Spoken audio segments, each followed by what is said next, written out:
Wallahi dahsyat, amalan ini wallahi dahsyat, manfaatnya banyak untuk menyembuh penyakit, menabulkan hajat, memudahkan urusan, dan tidak pernah saya sampaikan amalan ini semua alhamdulillah berhasil.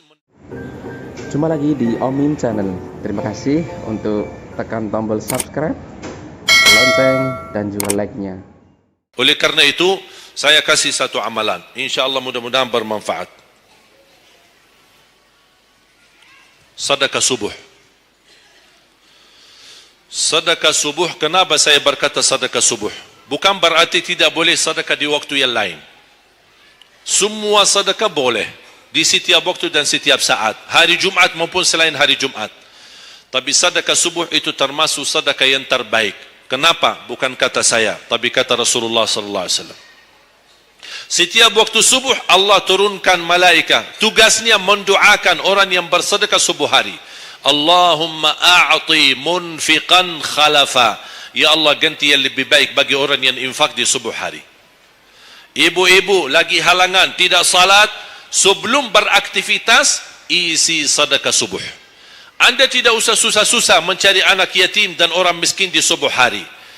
Mulai hari ini masing-masing bikin kotak amal atau botol atau kaling, simpan di rumah. Setiap habis salat subuh sebelum beraktivitas isi sedekahnya.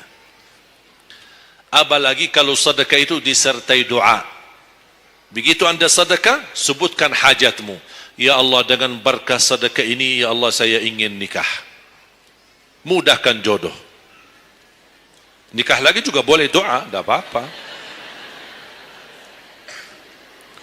Ada yang sedang melamar kerjaan, Anda isi wallahi dahsyat, amalan ini wallahi dahsyat, manfaatnya banyak untuk menyembuh penyakit, menabulkan hajat, memudahkan urusan, dan tidak pernah saya sampaikan amalan ini semua alhamdulillah berhasil mendapatkan hajatnya.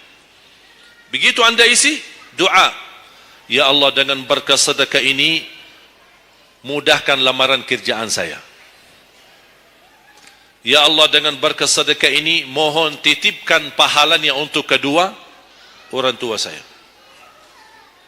Kalau ada yang merasa dirinya suka marah, suka emosi, ya Allah, dengan berkah sedekah ini tenangkan hati dan jiwa saya agar tidak emosi lagi. Ya Allah, dengan berkah sedekah ini karuniai kepada aku anak penghafal Al-Quran.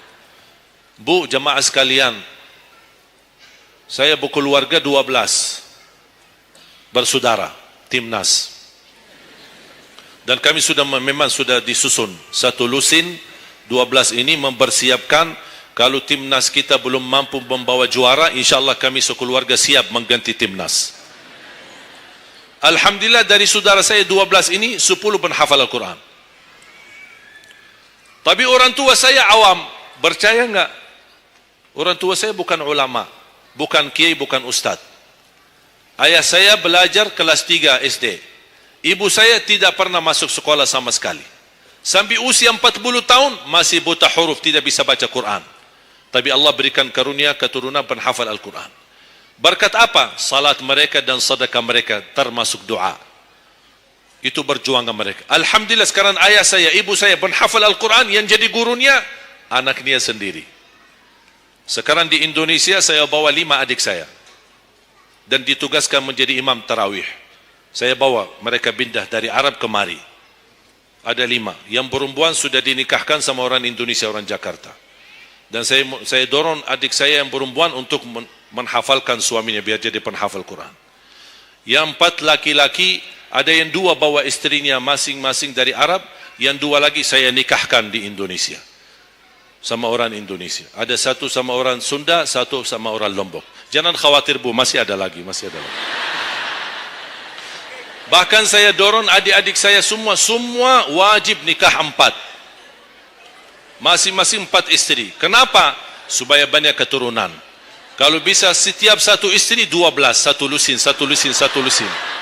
Masya Allah, luar biasa. Mengapa? Karena kita punya perjuangan yang masih panjang. Cita-cita saya mencetak 1 juta penghafal Al-Quran di Indonesia. Ketika saya datangkan adik saya tugaskan sama mereka dan tegas, kalau kalian datang hanya mau berhiburan, pulang. Kalian di sini untuk bersama-sama memperjuangkan untuk mencetak 1 juta penghafal Al-Quran. Dan alhamdulillah program ini sudah jalan. Dan kita terus memperjuangkan. Dan saya harap semua jamaah insya-Allah berkenan terlibat dalam program ini. Cita-cita saya, semua masjid se-Indonesia insya-Allah diimami imam penghafal Al-Quran 30 juz. Bahkan lebih hebat lagi cita-cita saya. Insya-Allah saya yakin akan terjadi. InsyaAllah di demikian hari, di waktu yang Allah insyaAllah tentukan, insyaAllah presiden kita penghafal Al-Quran. Coba, ya Allah rasanya enak. Langsung diumumkan di Masjid Istiqlal, khatib dan imam salat Idul Fitri, penghafal Al-Quran 30 juz, Presiden Republik Indonesia. Oh, mantap. Imam salat Idul Adha, presiden kita. Salat Jumat, khatib dan imam, presiden kita. Tidak perlu ganti imam. Sudah tidak perlu ganti imam, subhanallah. Luar biasa. Coba, saya kagumi ketika membaca dan melihat YouTube-nya Presiden Erdogan, Turki. Walaupun beliau bukan penghafal Al-Quran, tapi murattal bacaannya beliau, Masya Allah. Mana ada sekarang presiden di dunia Islam sebagaimana bacaannya yang benar. Ini sudah saatnya, tapi bukan sekarang ya, nanti maksud saya sabar dulu. Nanti jadi kacau nanti semua. Nah, sabar dulu. Insyaallah ada waktunya.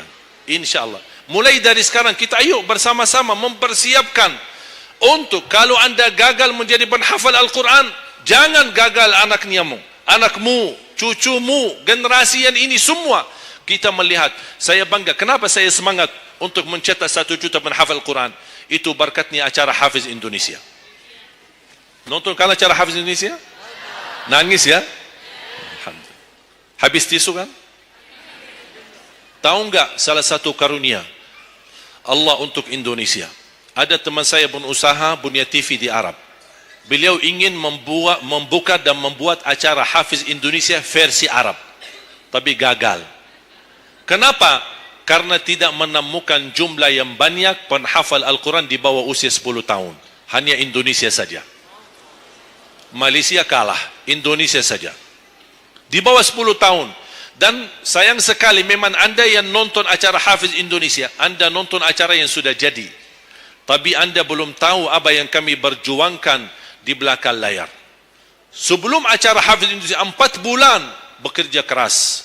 Sambil tim turun ke lapangan, ke desa-desa, kampung-kampung, ke pulau-pulau untuk menumbulkan dan mendatangkan, menghadirkan para penghafal Al-Quran.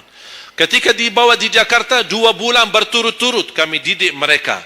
Yang awalnya pemalu, awalnya ada yang mohon maaf, kencing di celananya sendiri. Saking tidak berani, takut. Alhamdulillah sekarang menjadi mereka pemberani. Bahkan mereka berlumba-lumba azan subuh. Mereka berlumba-lumba membangunkan sesama saudaranya. Sama-sama tertib, makan. Kita menghadirkan dokter kesehatan. Kita menghadirkan dokter psikologi jiwa untuk menjaga perasaan mereka selama 2 bulan. Didampingi kadang-kadang ibu mereka, didampingi kadang-kadang ayah-ayah mereka. Dan semua rata-rata sepakat orang tua mereka tidak pernah kami merasakan bangga memiliki anak sebagaimana kami melihat perjuangan di Hafiz Indonesia. Dan alhamdulillah begitu selesai acara Hafiz Indonesia, kami tidak tinggalkan mereka. Kami terus kawal, kami terus pimpin. Dan alhamdulillah mereka di kampung masing-masing sudah membangun rumah tahfiz. Ada yang membangun pesantren untuk mencetak dan melahirkan jumlah yang banyak penghafal Al-Quran. Dan ini perjuangan luar biasa. Tidak mudah. Berapa biaya yang dikeluarkan. Dan mohon maaf, belum ada sponsor yang bisa mensponsori kita dan membayar full untuk kita. Kita terus bekerja keras dan alhamdulillah masih Allah hantarkan kepada kita orang yang dermawan, orang yang baik, yang berduli dengan dan mencintai Al-Quran. Allah anugerahkan. Wallahi menurut saya, saat ini, zaman ini, sedekah yang terbaik dan yang termulia, semua apapun yang terkait dengan Al-Quran, itulah yang termulia. Makanya boleh Anda ketika Anda bersedekah, jangan lupa disertai doa. Di antaranya anugerahkan ya Allah Indonesia menjadi negara Al-Quran. Tapi tolong fokus. Kalau Anda isi sedekahnya, tolong disesuaikan.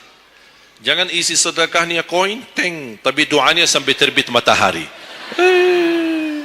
Tidak ada malunya. Kata Allah, koin-koin aja sedekahnya, doanya dah habis-habis. Hajatnya panjang, lebar. Malu kita.